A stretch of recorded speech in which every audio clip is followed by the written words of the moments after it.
Hello everyone. This is a TLDR video of the upcoming 4 additional videos on Auth0 login functionality. And before I go into the details of the 4 main components of enabling login using Auth0 in a web application, I wanted to just give you the very quick summary of what those 4 components are, and then each of the episode will actually go into a little more detail on each of them, and I will give you my take on why I go with certain decisions there. So the first thing is connections.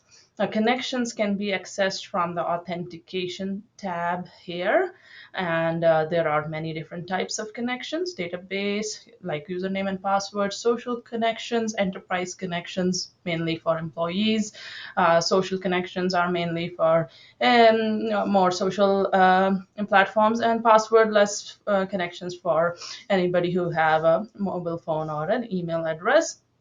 And the other thing which is important for setting up this login flow is called a universal login, which can be accessed from the branding tab here. It's called universal login.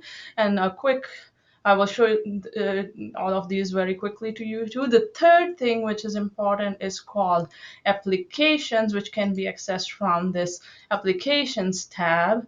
And the fourth thing is called APIs. Now let's go in turn and show you the different components in their main details. So if you click on social here, you can go to the social connections tab, and from there you can create new connections or enable existing connections on different applications, or make some settings about them. This one is for social connections. The next one is for passwordless connections, which I heavily use in my applications. And then the second component, as I mentioned, is the universal login, which you can access from the branding tab again. So if I click on that, it will open this page for me.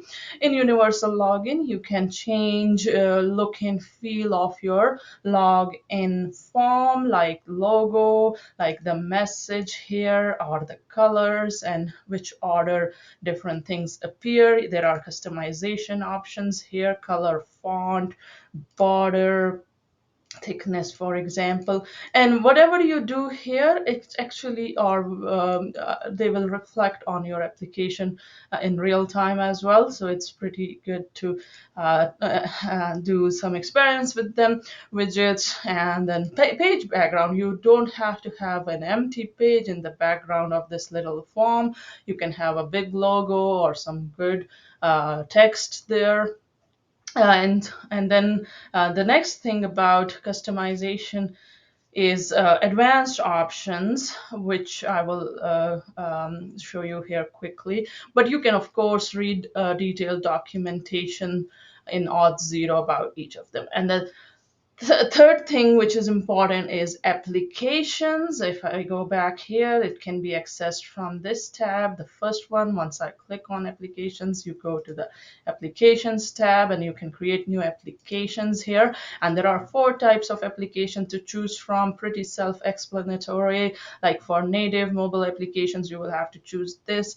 Single page applications using frameworks like Angular, React, or Vue, you need this one. Regular web apps, if you're just using plain JavaScript or backend Express services, and then machine-to-machine applications as well. And the last thing is called APIs, which is just within the same applications tab. And APIs look like this.